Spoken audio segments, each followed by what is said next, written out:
And who are these? Whose kids are these? Whispered one elderly woman to another sitting on a bench late at night. The last days of summer were coming to an end. The sun was setting behind the horizon, birds were chirping, and music could be heard in the distance, possibly from a cafe. And here, on a bench under a shabby 5-story building, were sitting two elderly women, the main gossips of this block. They always smiled and said nice things, but behind each other's backs, they often gossiped and said nasty things about everyone. So, that's Casey Kramer. She has 4 kids. Did you hear that? They are all from different men. Young people are so reckless nowadays, said one of them. Nah, Casey's married, and she has a child with her husband, I think. Well, I don't know for sure, of course, the other replied. And then she took in 3 more kids when her friend died in an accident, gasped the other neighbor. Yeah, she felt sorry for the kids and took them into her apartment. It's fairly big, but with 4 kids, it's still cramped. And the oldest one is graduating from school this year. He's going to college. Which one is hers? The first asked. The youngest one. I know her friend was older than Casey. All right, be quiet, she's coming. At that moment, Casey was already close enough, and of course, she heard everything. Should I say that it's none of their business? Although, why waste time and energy on it, Casey thought, and she greeted the elderly women with a gentle smile. All her children also greeted them. They entered the building and started climbing the stairs. The first to go was Erica, the eldest daughter of the late Maya. Casey followed, holding the hand of her son Troy, who was almost 4 years old. He had curly black hair, an exact copy of his father. Behind them, Maya's middle son Sam and her youngest daughter Julie weaved through the stairs. Casey herself was dark-skinned, petite, and beautiful.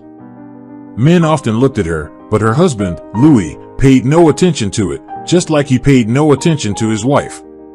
Casey and Maya were not just childhood friends, their bond was more like that of sisters. Maya and Casey were the only children in their families, no brothers, no sisters, there was no one to stand up for them. Maya was older and always protected her friend, defended her, and supported her. Once, Maya saved Casey's life. Casey was pushed off a bridge by some boys, not knowing that an 11-year-old girl couldn't swim. She had never been taught because her parents simply didn't have time for that. They were always busy arguing and earning money. Casey found herself in the water, and Maya jumped in without hesitation. She didn't even remember that she had just been discharged from the hospital after being bitten by a dog and needing 15 stitches. Maya pulled Casey to the shore, but her wounds got infected, and she ended up in the hospital with sepsis. She was barely saved. When Maya finished school, she moved to the city. From that point on, their communication became less frequent. They still called each other, of course, but now a different adult life had begun for Maya. There was a 4-year age difference between the girls. Maya got pregnant early while still in college. Casey supported her as best she could. It was a difficult period. Her boyfriend David didn't want to marry her. They constantly argued, and Maya cried a lot. But things eventually got better, and they got married. With time, Maya and David had 3 kids. The woman had gained a little weight after childbirth, but she was still a true beauty. David loved her, even though they argued over trivial things. That's just how they were. Casey was a frequent guest at their house. It was David who introduced her to his best friend, Louis. They started dating and then got married. Casey couldn't get pregnant for a long time, but nevertheless, their long-awaited Troy was finally born. The day David and Maya had an accident, Casey was left to look after their children. They were on their way to choose new wallpaper for the nursery. Maya insisted on a calm beige color, while David argued for something bright since it was a children's room. David wanted to bring the children with them, believing that seeing the bright wallpaper would make them take his side and prevent Maya from arguing. They were from that couple that was always fighting. However, whenever Maya was upset, David would lift her in his arms and spin her around, helping her forget her troubles and sorrows. This terrible morning, Maya and her children had already gotten into the car when suddenly their youngest, Julie, began to cry. "She has a sore throat, let her stay home," Maya frowned. Sam, who adored his little sister, asked, "May I stay home too? I don't want to go and choose wallpaper, it's boring." Maya looked questioningly at her oldest daughter. "Okay, Mom, I'm staying too," Erica replied. Maya smiled with gratitude, promised to return quickly, and together with her husband, drove away. At that time, their kids couldn't have imagined that it would be the last time they saw their parents. Maya and David died instantly in a car accident just 5 minutes before reaching the store. The children were devastated with grief. All three of them cried while looking at their parents' graves. Casey made the only decision that felt right to her: "I'll take them. They won't go to an orphanage." "What are you, crazy? 3 at once? Take the oldest at least," her husband told her. "Why are you so heartless? They lost their parents, their whole world has fallen apart. They shouldn't lose each other. And by the way, David was your best friend." They had been quarreling for the whole week, and in the end, Casey started collecting documents without her husband's clear permission. The guardianship authorities met her request and placed the children under her responsibility. Lou's apartment felt spacious when there were only 3 of them, but with 6 people, everything changed. Louis often argued with his wife and couldn't contain his irritation. "Why do we have to get them all? Why didn't you listen to me? Don't I have a say in this?" he would say. But Casey couldn't understand how he could be so callous. "This is not up for question. Maya was like a sister to me, she saved my life. If it weren't for her, I wouldn't exist anymore. All I can do now is make sure her children don't become orphans. I'll be their mother and their family. It's up to you to decide if you don't support me in this." "That's your choice, but I won't change my mind," she said, hurt that her husband didn't share her feelings. Since then, their relationship has had cracks, although it wasn't perfect before. While Maya and David always fought and then resolved their issues, Casey and Louis were more silent in their family life. Sometimes, the woman felt like they were strangers who were initially close but had long cooled off towards each other. They had no interest in each other's affairs, and in fact, they each lived their own lives. Louis always said that he didn't want to work for the man. He would occasionally make deals, buying goods low and selling them high. Over time, he started renting a truck and taking on different orders. Louis even had his own office, a small room where he disappeared for days and nights. Recently, he claimed to be strategizing for a new business, but in reality, his ideas either didn't generate any income or required significant investments. And to Casey's upset, he often took money from the family budget. Casey received a good allowance for the 3 children, and the family lived off it. Initially, Louis was against having Maya's children in the house, but only until they received their first payment. "This is a gold mine," he rejoiced. Casey shook her head and said, "It's money for the children." However, Louis demanded money from Casey almost every month. So, a year went by. At first, Erica, the eldest of Maya's daughters, was hostile towards Casey, thinking she was trying to replace her mother. However, she eventually realized that wasn't the case and started treating Casey as a friend, sharing her problems and worries. They even went to a women's doctor together for a checkup. At the age of 16, Erica already had a boyfriend whom Casey tried to treat as Maya would do. The woman accepted him as a member of the family, joked with him, and served him tea and food. Louis started coming home less frequently, often staying late at work. Casey devoted herself entirely to the children. However, the money was not enough to provide everything she wanted for them, so she began looking for a part-time job.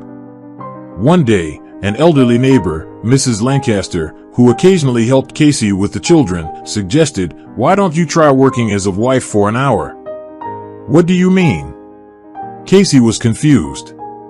"My daughter-in-law does that. You work for a firm and follow instructions on how to behave, what you should do and what you shouldn't do. You take orders like cleaning someone's apartment before their parents' arrival. It's mostly ordered by wealthy young people who have a lot of money but not enough sense. Some rich people hire cleaners once a week to tidy up their mess. The pay is good. Sometimes there are other tasks like babysitting. You would be great at it. Just a few hours away from home, and you come back with money. The firm takes a cut, of course, but you get around 70%. The only thing is that the work is different, and your behavior will be evaluated. There's a rating system where everyone can see how much you've worked and what feedback you've received. If you're rude, you'll get bad ratings, just like in school. But I know you, Casey, you're a hardworking woman, you'll do great. After hearing her neighbor's suggestion, Casey considered it. It wouldn't be a bad idea to work that way, but she'd have to try not to let Louis find out. Then she could give all the money to the children and buy them something they wanted. Erica had been wanting a new phone for a while, as she had been using a basic button phone for a year and couldn't even communicate with her peers properly in chat rooms. Casey went to the address given by her neighbor. Upon learning that Casey was raising her friend's 3 children, she was accepted without many questions. The boss, it turned out, had also taken in his deceased brother's 2 children. Some time ago, on her first day, he gave Casey a good payment, and she returned in the evening with gifts. It wasn't enough for a phone, but she could afford a delicious dinner and small treats for everyone. "Where's Louis?" Erica asked as they all sat down at the table. "I don't know, he's probably working late," Casey shrugged. The last thing she wanted to think about was where Louis was. He wasn't making her life any easier, like other husbands. He only created more difficulties. Not only did he contribute nothing to their family budget, but he also took money from the children's allowance. He used to spend money on groceries, at least, but in recent months, he brought nothing home except his dirty clothes and complaints about undercooked soup. Casey continued working part-time regularly. Within 2 weeks, she had saved enough to buy her eldest child a new cell phone and some clothes for the younger ones. On that day, Casey saw off the children to school and kindergarten, then received a call on the app and hurried to the office. There, she changed her clothes, and within half an hour, stood outside a large mansion. "Are you from the agency?" "Come on in," the beautiful girl greeted her confidently. She was stunningly beautiful, as if she lived in beauty parlors. Casey couldn't help but think that if she took better care of herself, she could look just as good. The hostess seemed to be around her age. The house, however, was messy. The girl didn't say another word to Casey and retired to her bedroom. The housekeeper, who lived there permanently, took care of cleaning, cooking, and laundry, but there was still work to be done. She showed Casey what needed to be cleaned and tied. This time, Casey took a long time to clean up the mess left behind by the wealthy people. When she was almost finished, her gaze fell upon a portrait on the table. She couldn't believe her eyes. Her husband, Louis, was smiling at her in the picture. Casey took the picture frame in her hands. It can't be. Her first thought was that Louis had another family and was hiding the fact that he was a wealthy heir. Casey shook her head. No, that's definitely not it. The most plausible thought at this point seemed to be that it wasn't him. Maybe just a similar person. Casey looked closely. But they can't be that similar. Otherwise, if it is, it must be a twin brother. Casey continued cleaning. But for the next 2 hours, she kept thinking about this picture and her husband. If Louis has a twin brother, doesn't that mean Troy has an uncle somewhere? What if he also has children? Maybe Troy's cousin lives in this house. With these thoughts, Casey didn't realize how she had scrubbed the bathroom to a shine. "That's enough, stop it," the elderly housekeeper smiled. "I see that you're capable and not afraid of work. From now on, I'll only invite you. Do you mind?" Casey smiled. "Of course, I'll be glad." That settled then. Casey left her contact information, and as she was leaving, she glanced at the portraits. "And who is the man in the photo?" The housekeeper pressed her lips together. "We're not supposed to talk about our employer. But if you're interested, it's Brenda's new boyfriend. And he, that scoundrel, is already thinking about getting married. Brenda's father, Victor, doesn't like him, and I don't like him either.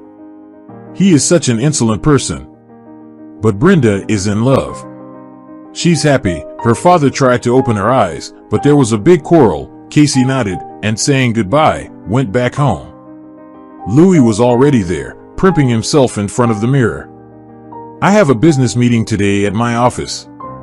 I'll be late, he said. Casey sat on the edge of the bed, remembering when he started disappearing into his office. What's the meeting about? She asked. About trendy toys. I'll buy them cheaper and make a big profit, he smiled. Give me money for a bouquet, eh? A brother and sister will be at the meeting. They have a family business in the toy field, and I want to impress. Casey shook her head distrustfully and pulled out half of what she had earned from her pocket. Louis smiled, took the money, and left. Meanwhile, Casey remembered the address of her husband's office. Looking at her watch, she realized there was still an hour or so before kindergarten. She should have rested, but she couldn't. In the end, she left the house, walked to the bus stop, and got on the bus. Her plan was simple. She decided to tell Louis that he probably had a twin brother in town and look at his reaction. Casey got off the bus at the necessary bus station and looked around pensively, wondering where to go next. On the side of the shopping center's entrance, a musician sat. It was a young man who looked like a homeless man, but it was hard to say for sure. Nowadays, young people dress like they're living on the streets. Hi, would you like me to play for you? The stranger asked. Casey smiled modestly. Sorry, I don't have any money. Neither do I, but that's not what I asked, the man replied with a grin. His blue eyes made Casey forget everything for a moment. The stranger was incredibly good-looking with his blonde curly hair and attractive eyes. He seemed young, maybe in his early 30s. The baggy clothes on his skinny body made him look even younger. He cradled a shabby guitar and suddenly started to play Casey's favorite song. The woman was amazed at how well he sang. Why did you choose that particular song? She asked after he had finished it. It's just my favorite one, he smiled. You're very talented, Casey said, and looking at her watch, she realized that she had to hurry. She thanked the street musician, said goodbye to him, and continued on her way. When she reached the office, she realized she was afraid to get inside. However, she made an effort and pulled the doorknob. Who are you here to see? Came from behind her. It was the guard. This used to be my husband's office, said Casey. This office hasn't been rented for 6 months, and the cleaning lady uses this room as a utility room, added the security guard. He opened the door, and Casey saw a familiar room, the same wallpaper, the same table and chair with a broken bee, only now it was apparently the janitor's private office. Casey thanked the guard and hurried to the bus stop. Her heart was heavy. She didn't take the same route so she wouldn't run into that cute musician again. She didn't want him to see her upset in case he wanted to play her something again, and she couldn't even manage a smile. Finally, Casey took the bus and went to the kindergarten. She listened to the teacher's complaints, then took the children home, fed them, met her other kids from school, helped everyone with their clothes, listened to a bunch of stuff about their classmates, teachers, and other problems, and cleaned up the table. Let me wash the dishes, and you go and relax. I will take care of the little ones, Erica said. Casey was pleased that the girl had noticed that something was wrong with her. Yes, Erica was like her mother who caught the slightest changes in her mood but stayed out of the way and helped as much as she could. That night, Louis did not come home. He wrote a message that he would be late and would not return until the day after tomorrow. He made up a story as if his new partners offered to show him their new warehouse in a neighboring state, and he accepted. A stupid lie with such lying skills, he was never going to be a businessman. Casey couldn't sleep that night. Lou didn't come home until the next day, and again he lied, looking at her straight in the eye. He didn't even ask how their son was doing or how she herself was doing. Louis was absorbed in his own thoughts. Now Casey could see that this time. She decided to follow him. He stayed at home for exactly an hour, ate, and went out again. Casey was so worried that she didn't take a new order but went to catch the cheater in the act. She was disgusted by the thought that he mostly took money from her yesterday for a bouquet for his mistress, which Casey had earned by scrubbing the toilets. Probably after him when she saw Louis enter that very house, she was out of breath from shock. Brenda met him at the threshold and threw herself around his neck. "Yes. I don't greet him like that," Casey muttered under her breath and took a quick step forward. The door was unlocked. Casey entered the house and saw Louis and Brenda on a sofa in the luxurious living room. This very couch was the one she cleaned of dirt yesterday. "How could you?" she blurted out. Louis, seeing her, was taken aback. "What do you allow yourself? You're a new cleaning lady, aren't you?" Brenda asked firmly, not realizing what was going on. "Yes, I am your cleaning lady, and next to you is the cleaning lady's husband, my husband, legitimate." "Brenda darling, I'm sorry, I'll explain everything to you," Louis tried to justify himself. "We have a child together." "What kind of person are you that you're meddling in someone else's family?" said Casey to Brenda with indignation. "Sort it out yourselves," said Brenda, leaving the room. Casey did not hold back, grabbed a vase from the table, and threw it at Louis. He had to dodge sharply, and the vase shattered on the tiles. Casey felt like a clown in the circus. Suddenly, all her anger left her, leaving her with only bitter regret. She approached her husband, looked for a moment into his eyes, and then slapped him so hard that he even shrieked. Then she silently turned around and walked away. "I'm going to divorce you." "You're crazy, you can't control yourself," he said into her back. Casey cried and couldn't stop all the way. At the entrance, she was met by the same neighbor who had helped her with the kids. "What's wrong?" "Come on, I'll give you some chamomile tea. It's soothing. Chamomile relieves inflammation, valerian can calm down," said Casey, sobbing. "Yes, dear, you know everything. Let's go." 10 minutes later, Casey held the tea with chamomile and valerian in her hands, but couldn't calm down as she recounted what had happened. "What are you going to do?" asked Mrs. Lancaster after hearing the whole problem. "I'm going to pack my things. I don't want to stay under the same roof with this. The tenants just moved out of Maya's apartment. I was planning to find new ones. We were going to rent it out until the kids grew up. But now, I'll just move in with them. Won't it be hard on the kids?" "They used to live there with their parents," asked the neighbor. Casey thought for a while. "You're right, but I'll redo everything there. I'll buy new wallpaper as my wanted. And then we'll move." Casey took on this plan. She rearranged the furniture, removed the old carpets, and changed the wallpaper in one of the rooms. It took her 2 days. She didn't stay at home during that time, and the children were at Mrs. Lancaster's. "Everything is ready, the things are packed, we can move," Casey said when she had finished her little repairs. To tell the truth, she was literally exhausted. With no money left, cleaning had always calmed her down, but the work she had done in the last few days had taken a toll on her body. The next morning, they all moved to the new apartment. But that same evening, Erica called an ambulance for her. Casey felt sick and fainted. At the hospital, she regained consciousness, but the doctors insisted on an additional checkup. And the ultrasound showed something completely unexpected. "As far as we can see, there's nothing threatening to your pregnancy. But you must take care of yourself. Fainting may be a symptom of overexertion. So, you need to think about your health." Casey was shocked. That was the last thing she needed. She already had 4 children and a husband. She only wanted to divorce and never see again. What should she do now? Casey asked the doctor to let her go home, saying she needed to think about it. On the one hand, she wouldn't be able to handle a 5th child mentally, physically, or financially. On the other hand, she would never get rid of the baby. Even if she lived on the streets, she wouldn't hurt the unborn miracle that was part of herself.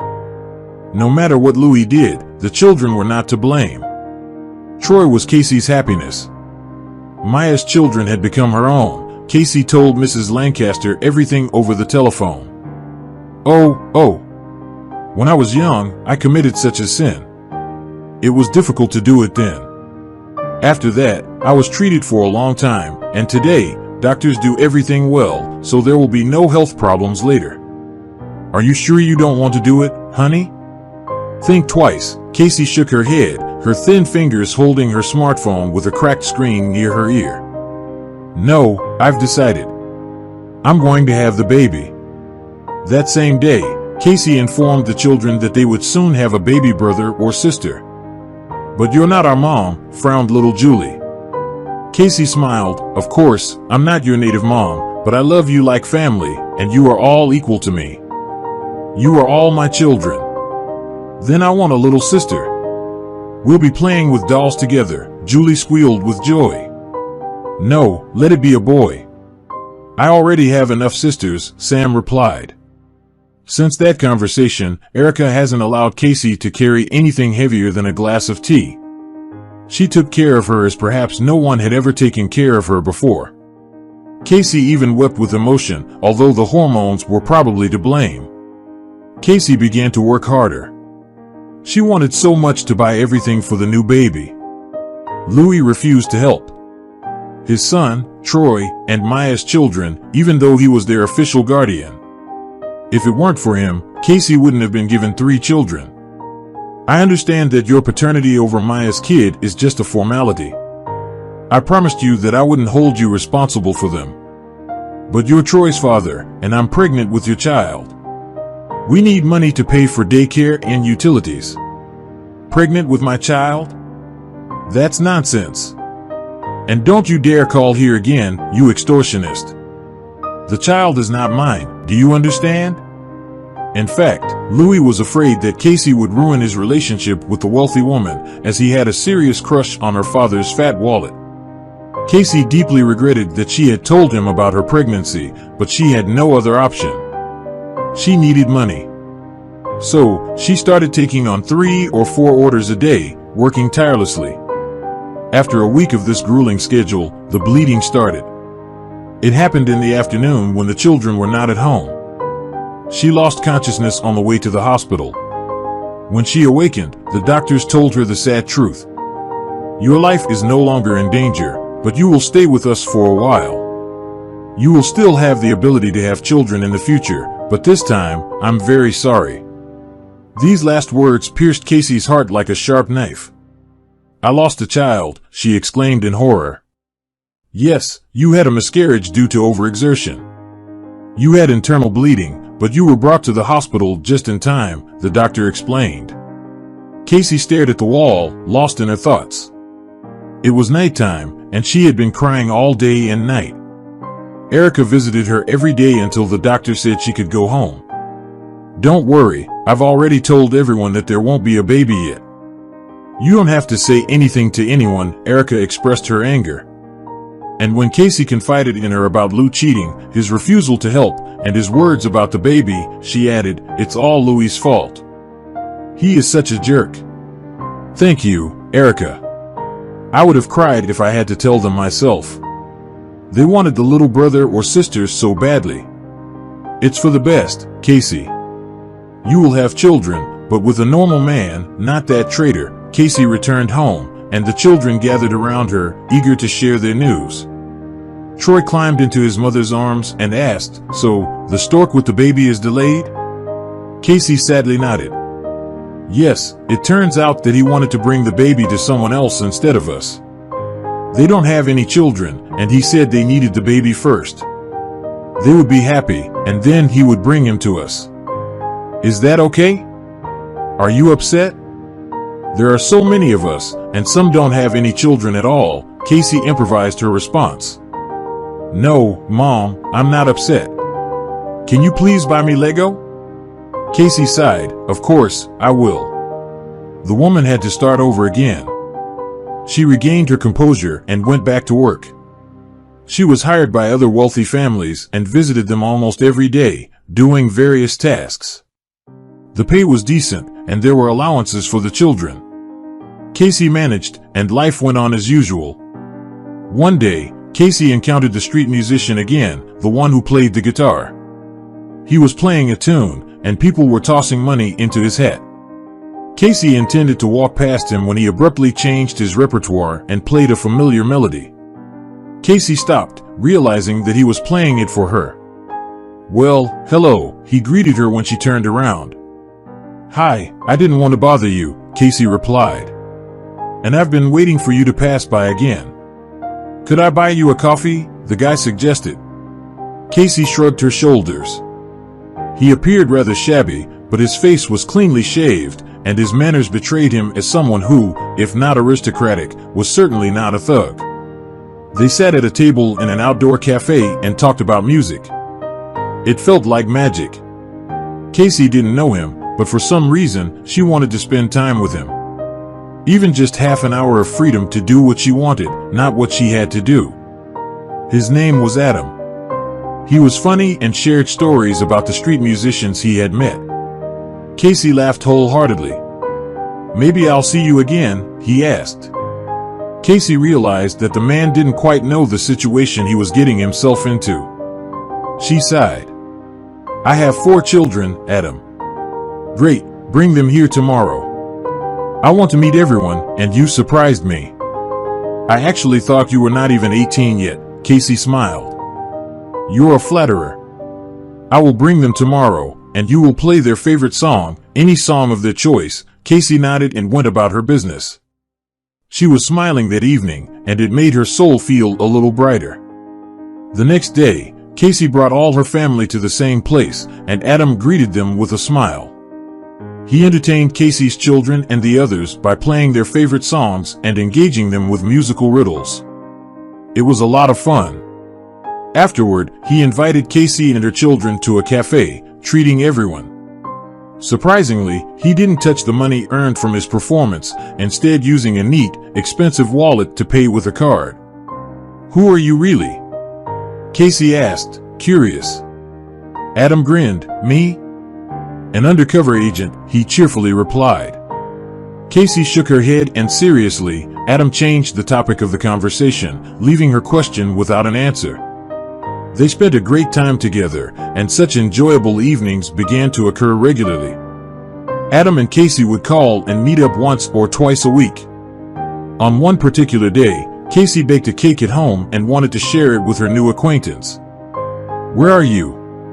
Are you in the same place where you're performing today?" she asked.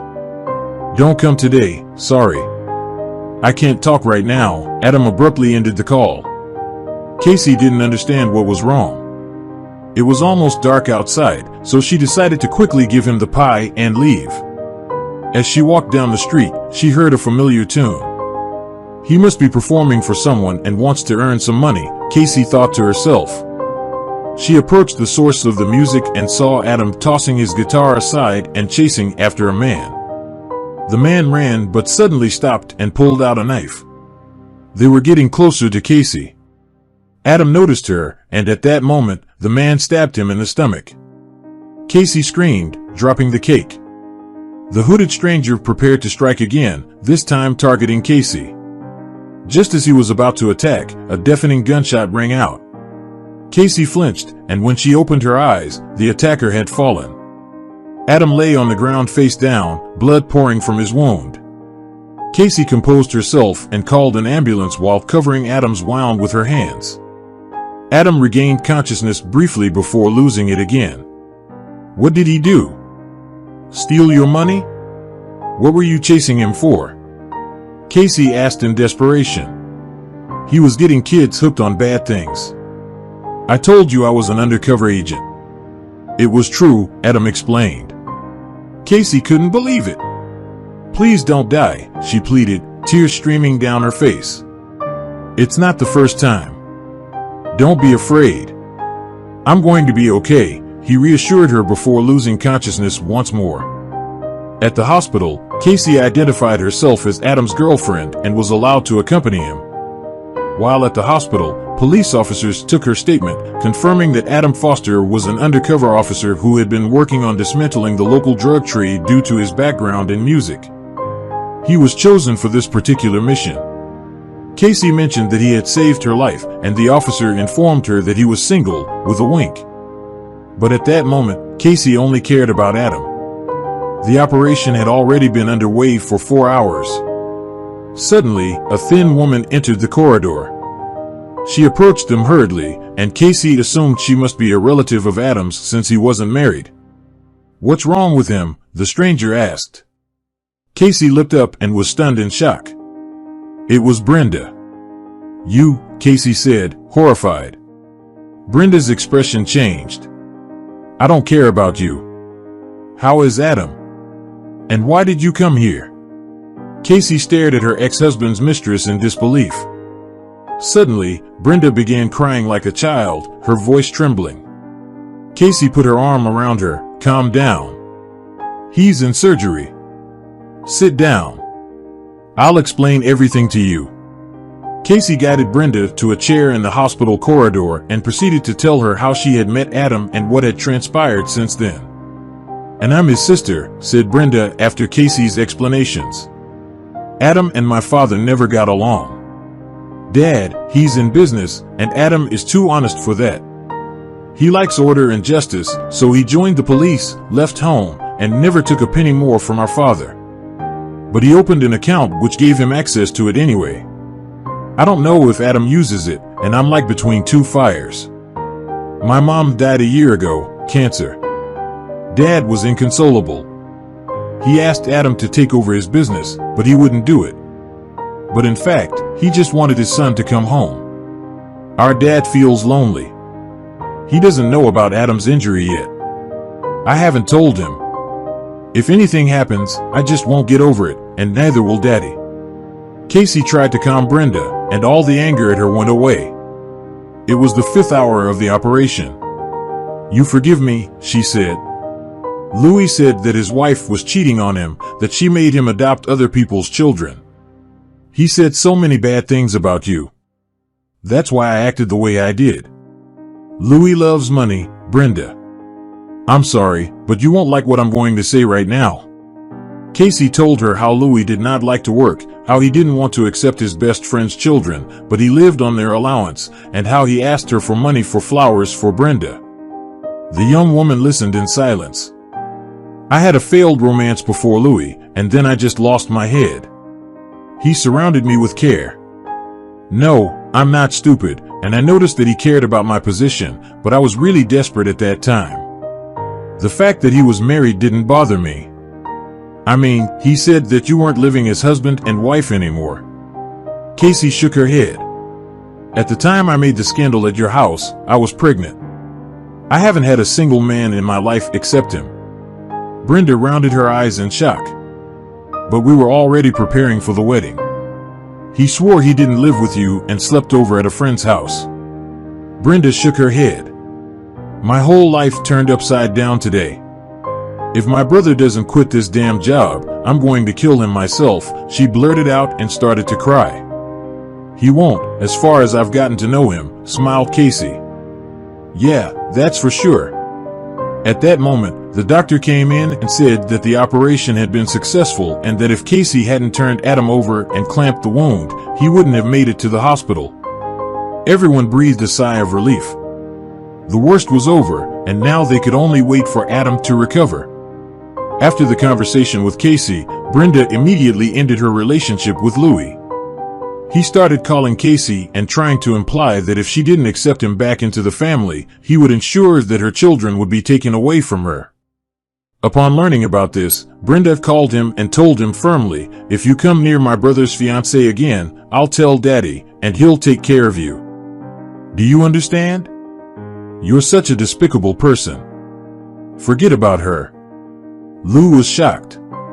He knew that Brenda's father had someone who could handle problems in a less pleasant manner, so he promised to leave his ex-wife alone, and Casey never heard about him again. Adam recovered.